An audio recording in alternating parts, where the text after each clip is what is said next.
Or is it? Here?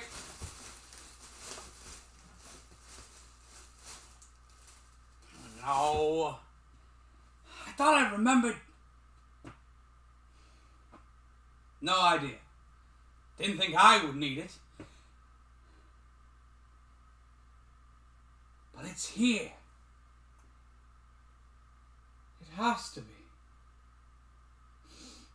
It's here. No, that one's mine. No. No. No! The Ergen Way. Every 12 months we will come together as a community, become stronger together. What horseshit! Silly, superstitious trash. And this is why I'm down here?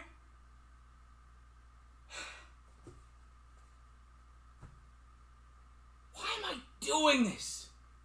After everything that's happened to me, I finally feel like I'm seeing things clearly for the first time. Seeing how much bullshit this all is.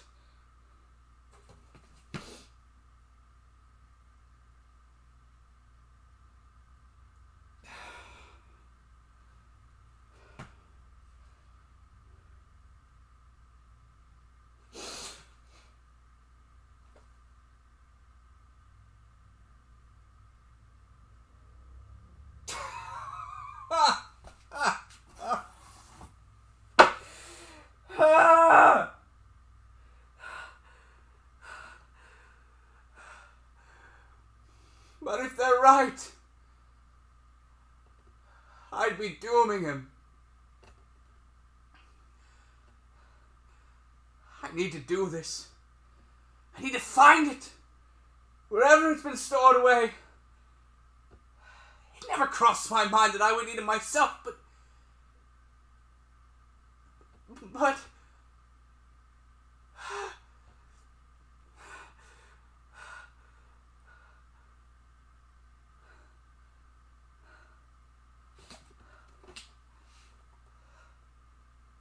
the way will tell you what to do.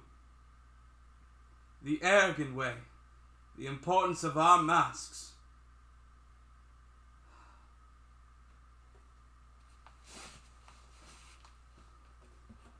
One. On the final day of August, every year, we will come together as a community to celebrate the new children brought into our world. We will become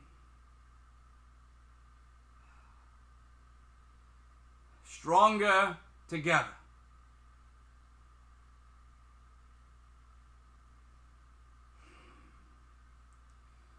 The parents of these new children will join together first.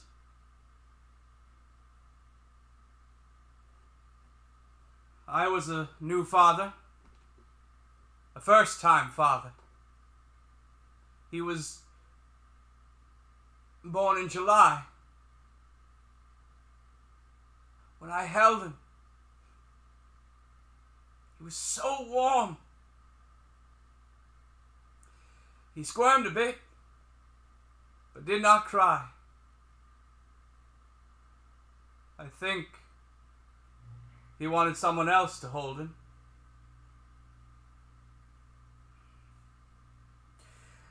I needed to be strong for my family, for my son. I believe I managed it then. I need to be strong now.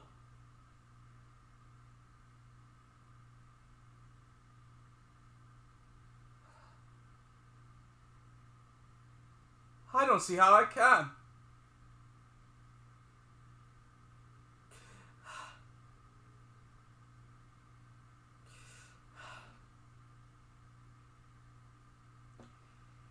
Eight other parent pairs had children in the previous 12 months. Some of them were new, some repeats. With everything that had happened,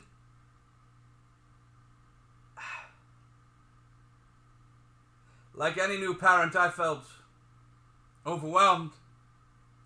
I asked for any advice from the repeat parents.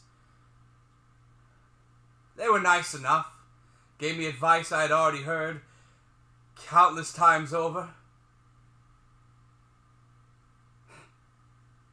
Even with my whole situation having changed, the advice did not feel any different than before. These repeat parents, like everyone else in the village, I suppose, knew my situation, what had happened. They didn't seem all too helpful because of that. I still do not know if it was pity or paranoia that seemed to keep them at arm's distance. But something did. With nothing helpful from the repeat parents, I moved on. Spoke with two of the new fathers. But they seemed to be in a similar boat to myself. Overwhelmed, unsure of what happens next. How they were going to handle this new bundle of responsibility. They, like me, turned this proverb.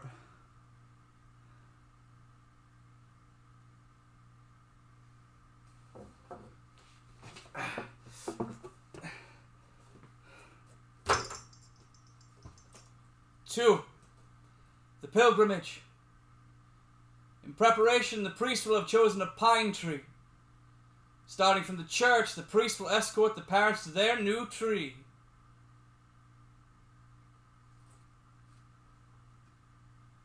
That walk through the woods. I walked with him through those woods. He was 6 years old. My son questioned everything he saw. Wanted to know what everything was. What it did, what it was used for, what it ate. I felt such joy being able to teach him everything I could about the world. I am a baker through family, practice, and at heart. Never considered being a teacher. But that morning, getting to teach him how to see the world, how everything fit together, it was a wonderful feeling.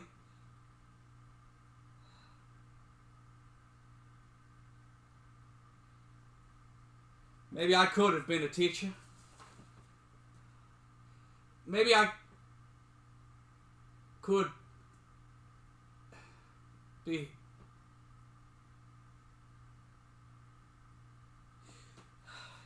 He did ask questions that I wasn't prepared to answer, mostly due to his age. But even skirting around those topics filled me with such joy. Knowing I'd get to have those discussions with him someday. Continue to shape his world.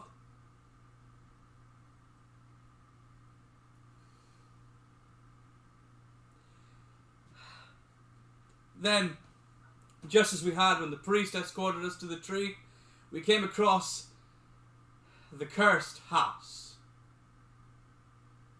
I didn't notice it, so overgrown I had become over the years, but he noticed the wood wall sticking out from under the moss and brush.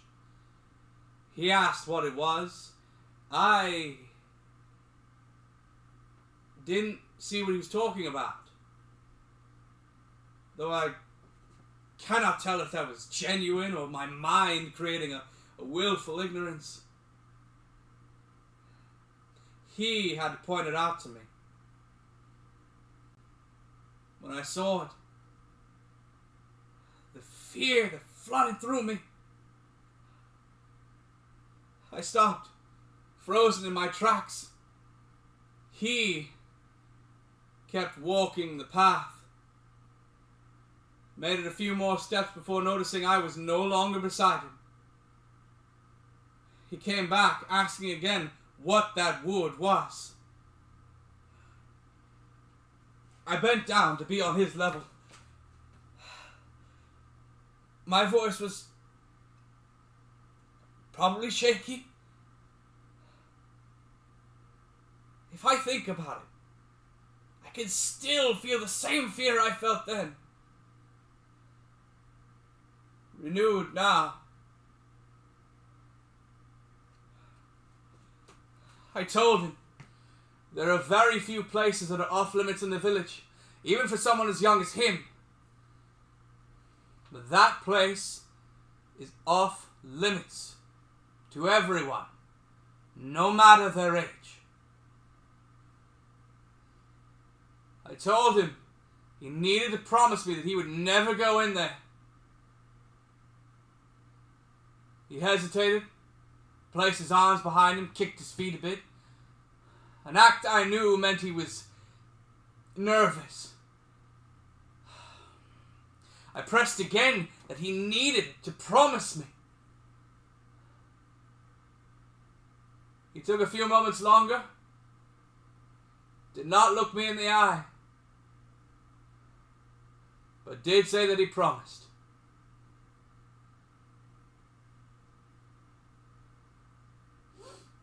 Okay. At that time, I was so afraid. I thought that was acceptable.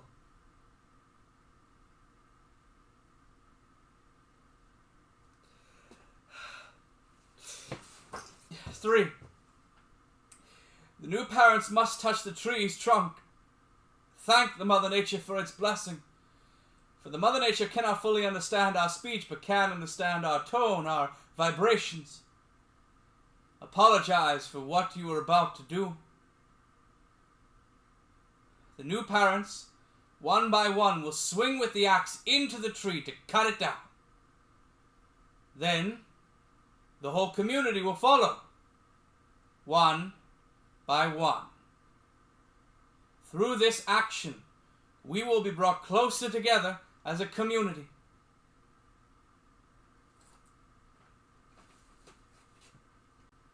I have been part of this ritual, both before and after my son's birth. But that year, being a new parent, one of the first to cut into the tree, even with the axe being familiar, it all felt so much more new, so much more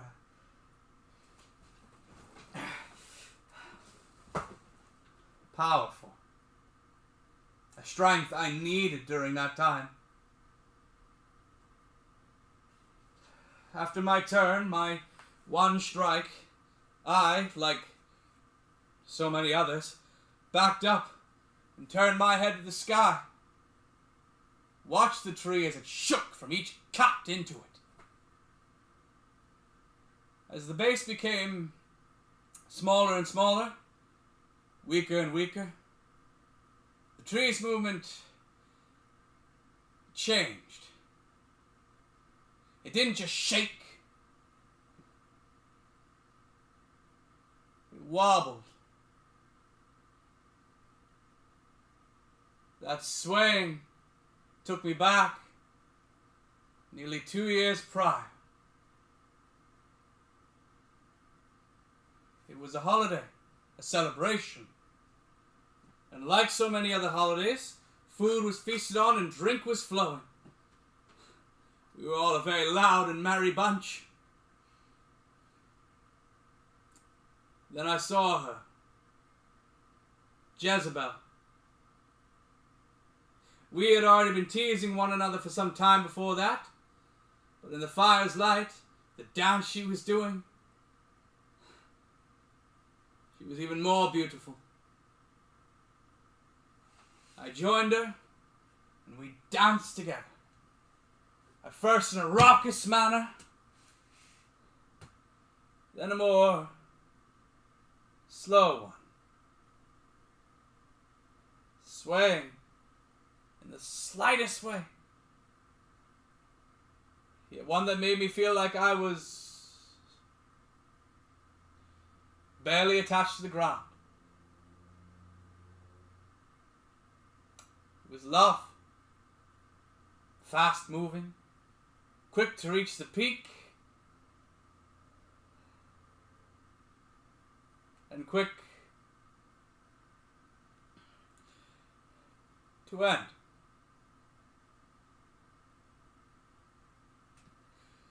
In less than a year, our love bore a child, my son.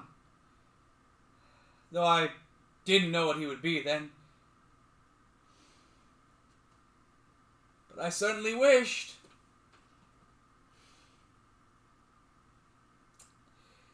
It was difficult carrying him. Painful for her. The priests were able to help her through it all. But then my son was born and she was...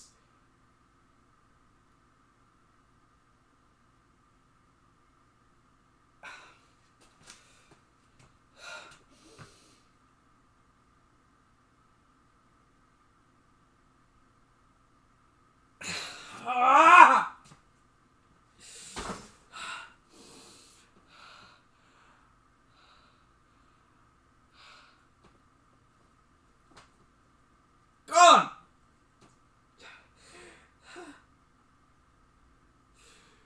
She was gone.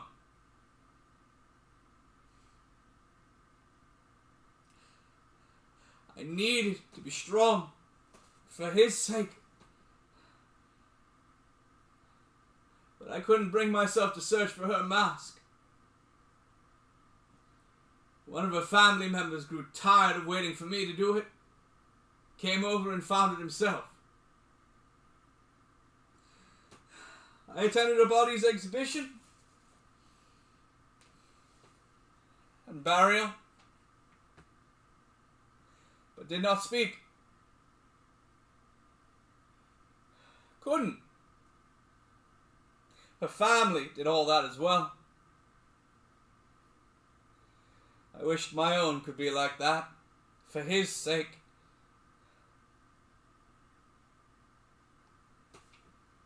I held him in my arms as they lowered her body into the ground. Squeezed him a bit tighter as if that would ensure that he would stay with me longer. He was brought into the world and she was taken out of it.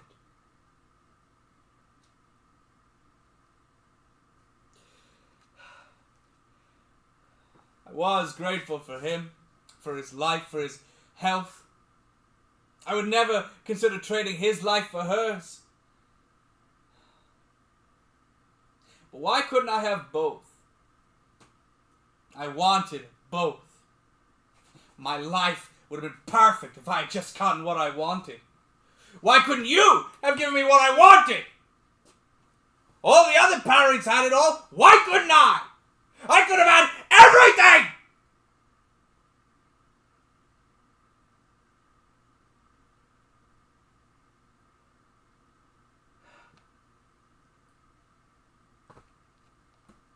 Everything.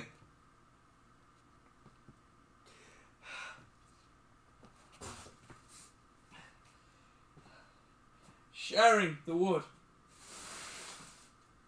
The priest will use extreme care and precision to evenly divvy up the wood from the tree, so that everyone's mask is equal.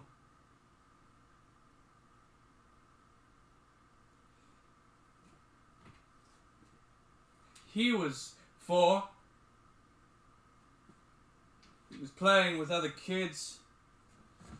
They had toys fashioned out of wood and rope, and he wanted all of them. When the other kids and parents wouldn't allow him to have everything, he began to wail. That's when my attention was drawn. I came over, took in the situation, and pulled him aside. The others certainly saw me do it. When I got him out of earshot, I spun him around, got his side of the story, He confirmed what the others had already said. He wanted all of the toys. I guess one of the other fathers approached around that time. I didn't notice him. I explained to my son that he can't have everything. He must learn to accept what little he may get, to share equally.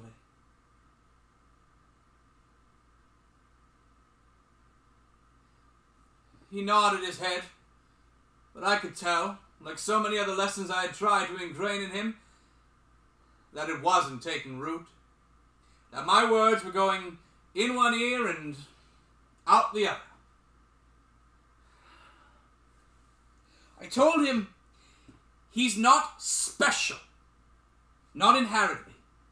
He is just like everyone else in the village and deserves nothing more than what is offered him in good faith. A lesson I had learned at a young age.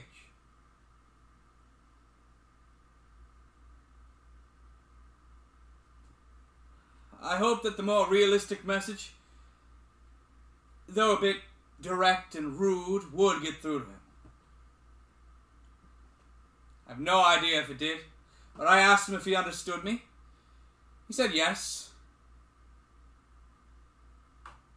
I didn't buy it, but I had no other way to confirm. I let him go back to the other kids to continue playing. That's when the other father approached me. He did what so many others had done at different times, offered his advice on how to raise my son when I didn't ask for it.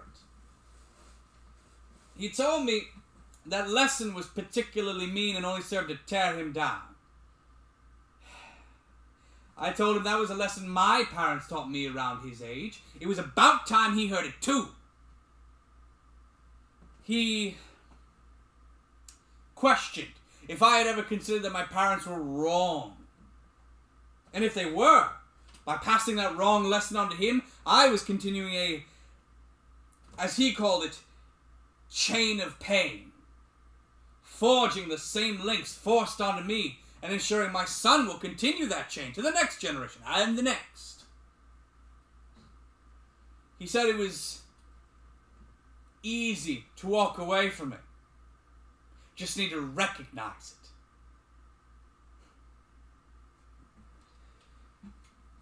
He assured me my son was special, in his own way, and that I needed to learn what that was. Play to his strengths so that he may have a chance of making a better life for himself. I, in no veiled tone, sarcastically thanked him for his unprompted help with raising my son. He told me that is why the kid won't listen to me. That attitude. I told him no. The reason my son won't listen to me is because he's simply not old enough to understand the lessons I'm trying to teach him. If he was simply older, if we could just skip a few development stages, he would understand it all.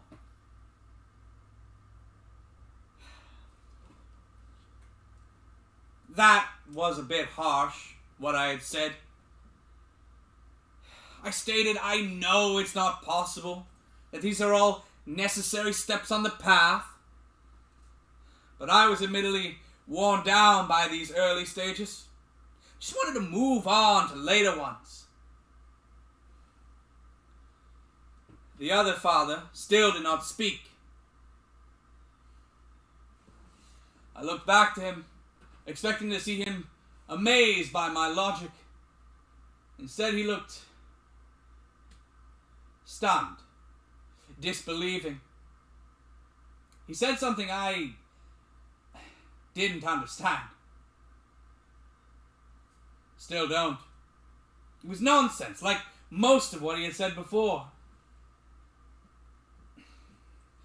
Maybe it all made sense in his addled brain, but not to me. He said my son was being leeched.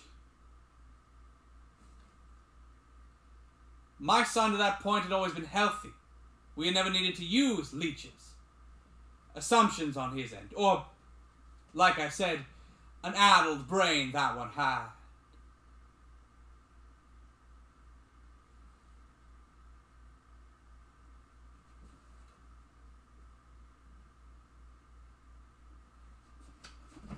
Um, 5.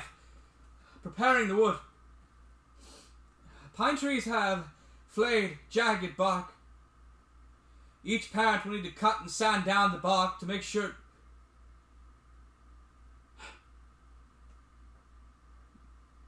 it works best in our community.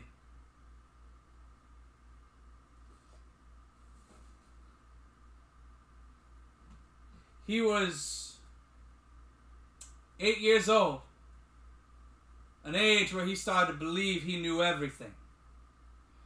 An annoying trait that I found difficult to temper. Our village, our community, is small but strong and growing. Everything we need is inside the boundaries of our village. We do not go outside of it, nor speak with others. He knew that. I had told him many times. But at that age, he began to act like a brat, defiant. He was supposed to come home before the sun started to set. The golden hour was already upon us, and he still was not home. With little choice, I prepared a lantern and headed out. I had an idea of where he may have been. Somewhere I had caught him before, just outside the northern skirts of the village. Hadn't been able to figure out what was drawing him out there, but by even towing out of the village boundaries, he was disobeying me. As I approached the edge, I found him, heading back towards home. In an effort to learn more, I made a quick decision to not give him the earful that I had given him before, and that he so deserved now, to perhaps carefully pry into what he has been doing out here. I joined him, and he clearly expected me to be angry. He clammed up as I put on my best voice to try to hide my anger. I asked, what's got him so interested in this part of the village? Putting in a lot of effort to feign interest. He did not take the bait immediately. Okay, so next tactic. I stopped and looked around. He stopped as well. I asked who that person was back where he had just come from. I didn't see anyone, but I suspected. He stood up stiff. Kept looking around, trying to see what I had just lied about. Someone else from our village, leaving the boundaries? I asked him. Still no answer. It must be your friend Denis. I'll have to be sure to talk to his parents about him leaving the village. That's when he got defensive. Started shouting that it wasn't Denis, it wasn't anyone from our village. An outsider, then. That's when I let loose, began shouting at him for leaving the village again, when I had specifically told him to not. Between my lecture, he managed a few words, mentions of always being careful, an accusation that just because I was afraid didn't mean that he was. But in the end, I dragged him back home, and he was sent to his room for the evening with no supper. If he was to be a proper citizen of our village, he would need to be shaped. A difficult thing to do when he believed he knew more than me.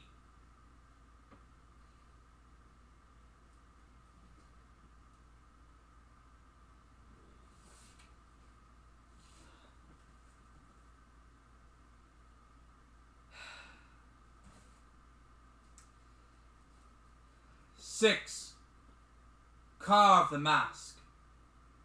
While doing so, place your wishes into its wood. What do you want for the child?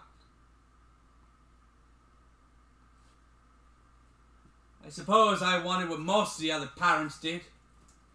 He was newborn and healthy. His potential was unlimited. I wished for him to continue to be healthy, to grow strong, to be smart, to do good, to remain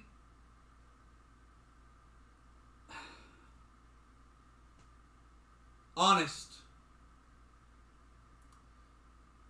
to be successful in whatever he wanted to do, to be loved by his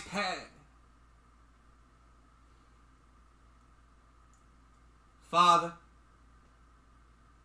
to be liked by his friends,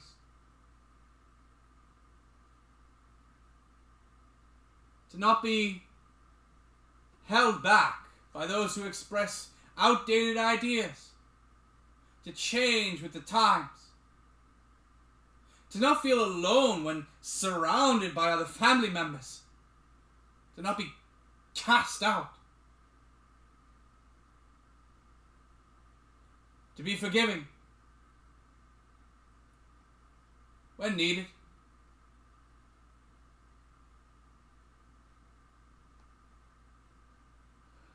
I wish that he would live a long and fulfilling life. I wish that his mother was still there to hold him. I wish we could grow strong together.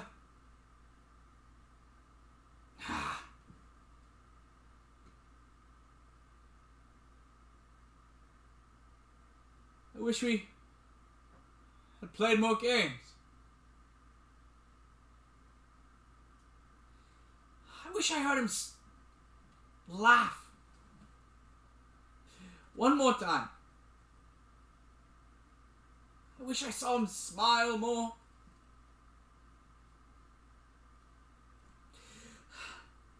I wish I could hold him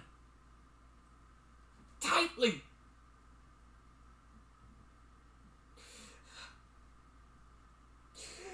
I want it back!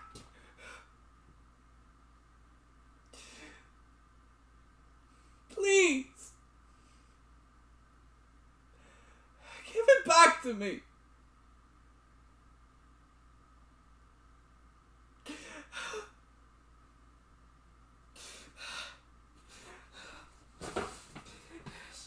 Seven.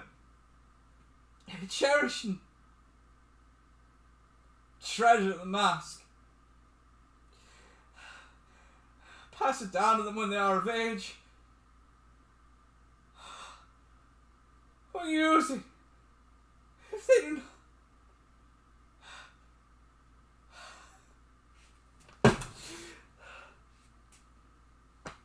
I don't even know where it is. I failed in this. I know where mine is. I've always known where it was.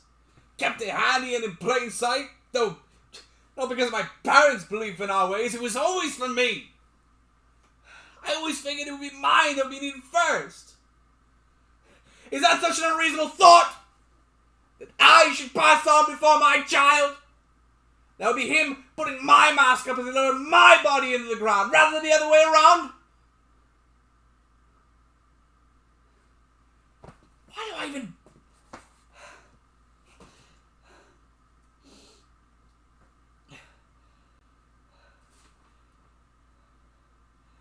Because of that thought,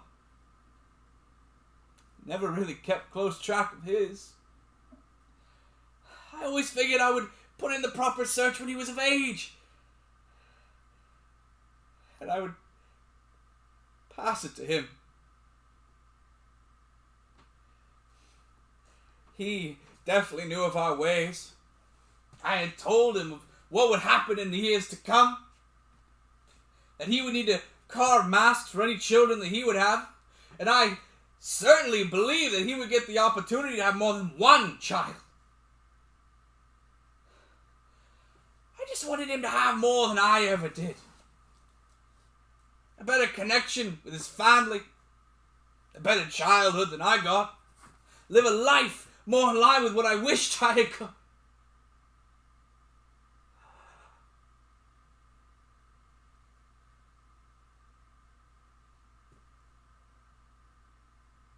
He was right. My son was being leached. Damn!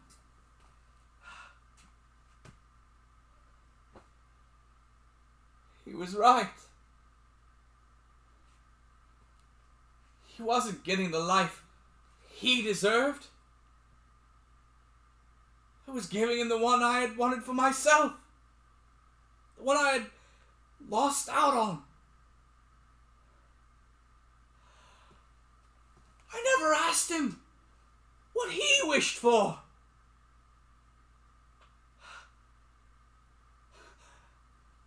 I'm so sorry.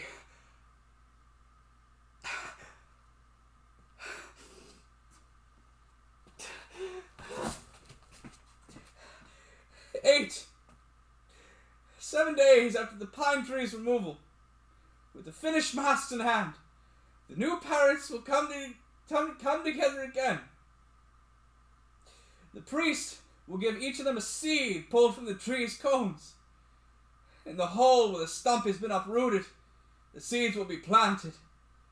There, a new tree will grow as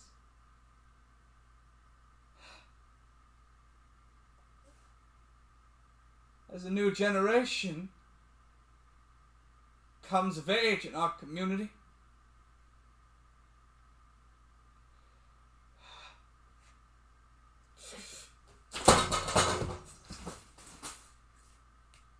My son will never get the chance to see the tree grow to full height. Won't have kids of his own. Won't repeat our traditions.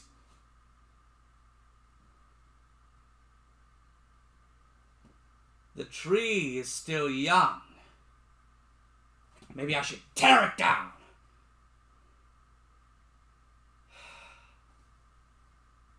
But they would know.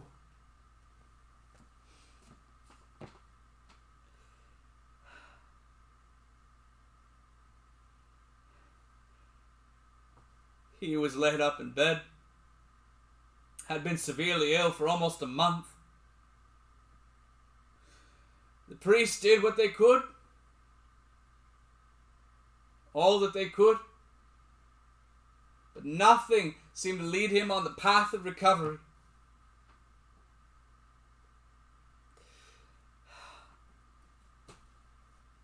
I couldn't believe it. I was watching her death. All over again.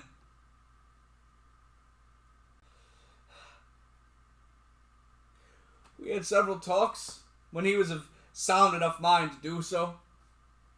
What we were going to do when he got better. How we would celebrate. Take more walks. Do things we should have done far more often. Visit his mother's resting place.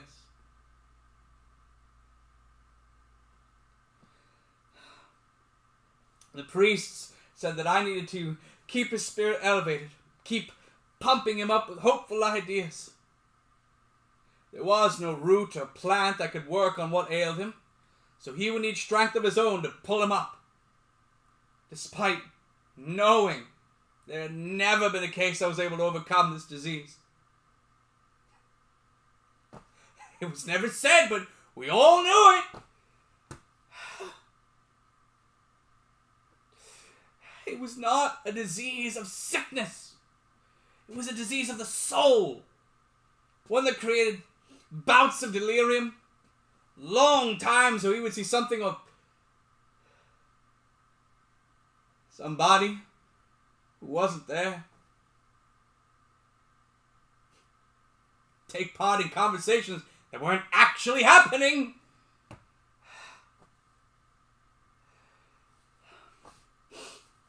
But I had already faked strength once before. I could do it again. And so we talked. When he could.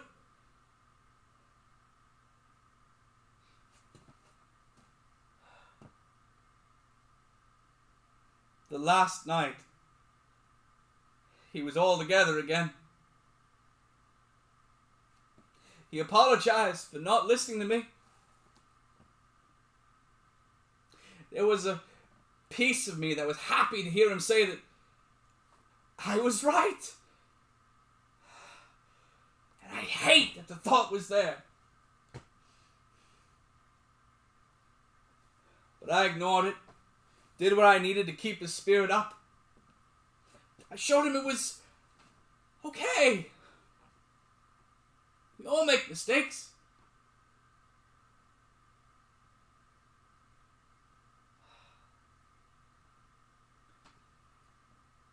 I told him of how I had made a mistake with my parents.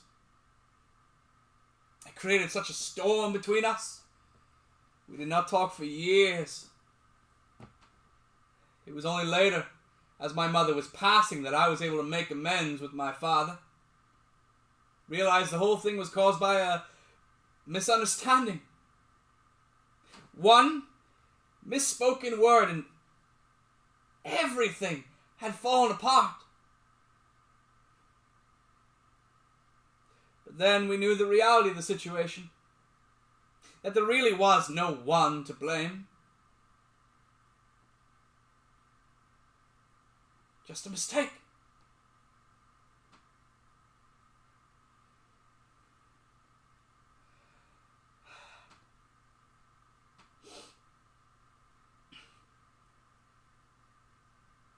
When I finished the story,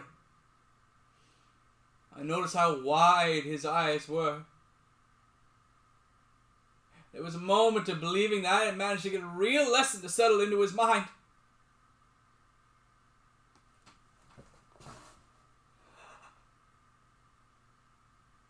But his eyes did not move. His chest no longer rose. Frozen. I couldn't move. This couldn't be happening. This couldn't have happened. I called for the priest in the house, me still sitting in the chair by his bed. I couldn't bring myself to touch him. Logically, I want to say it was because I didn't want to interfere with whatever procedure they may have tried next. But I was not thinking at all in that moment. There was no logic, only terror. An insane hope that if I didn't move, this somehow would not be real.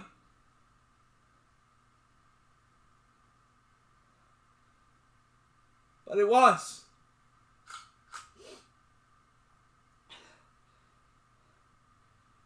The priest came in a hurry, did what little more he could, then announced his death.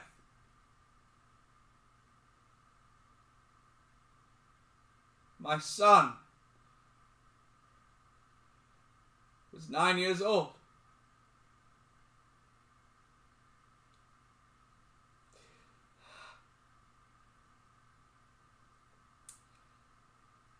That was 4 days ago. His body has been exhibited for 3, as per tradition. Today, they are to lower his body into the ground and bury him. And I need his mask to ensure that his soul can leave it and find its way towards the stars. But I just can't!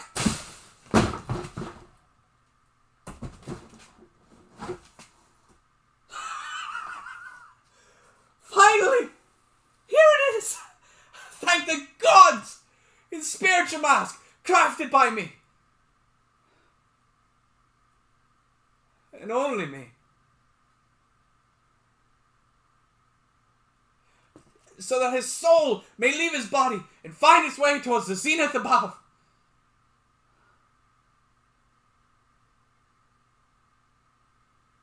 But will it work? What ailed him? What took his life was a disease of the spirit. It was 4 weeks ago. Only 4 weeks?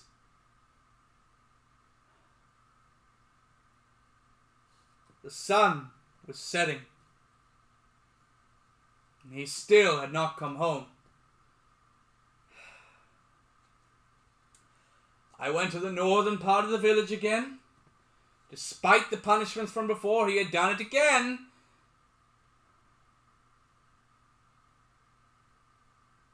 But he was not there. I searched over the village.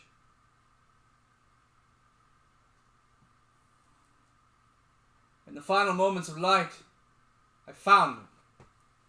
He was sitting in the field, not far from the cursed house, looking towards it. I saw the wood wall sticking out from under the moss and ferns.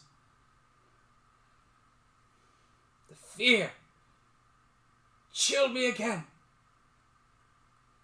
I called to him, ran to him.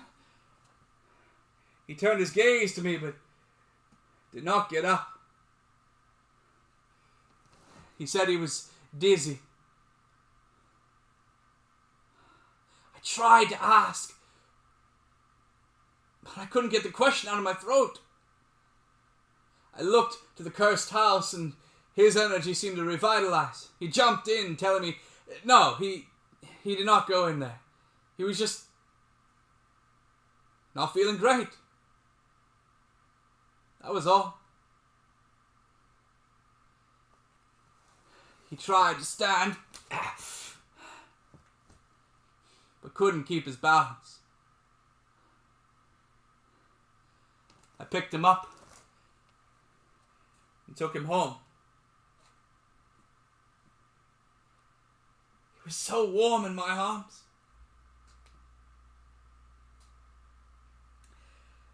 The next day, he seemed fine. Went about as usual. But over the next few days, getting out of bed seemed to get harder and harder. It all seemed to work in cycles. For 20 minutes he would feel dizzy, shaky, ill. Then, when those 20 were up, he would come back, be totally fine, as if nothing had happened. I guess it made it all too easy to believe that he was fine, overall. To ignore what was happening.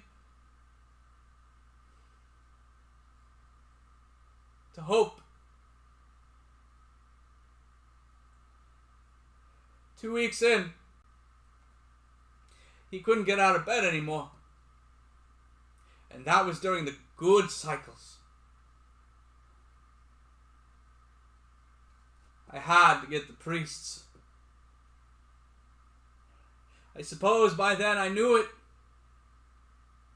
But after they examined him, spoke with him, he finally admitted, slowly, that he had gone into the cursed house.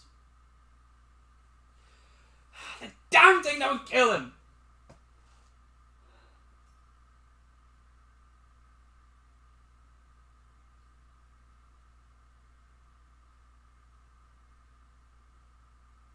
But it wasn't just that, was it? It was my desperate attempts to shelter him, to make him a good community member, to shape him to be just like me, wasn't it? His life was being stolen long before the disease ever could. That's why he became defiant. Why he wandered outside the village, spoke with outsiders, and believed that nothing would happen if he went into that house.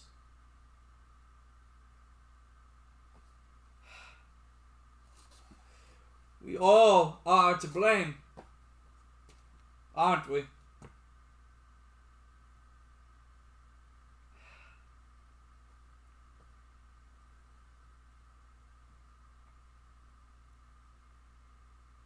I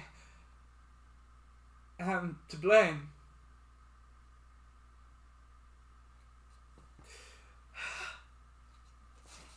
I'm so sorry. I wish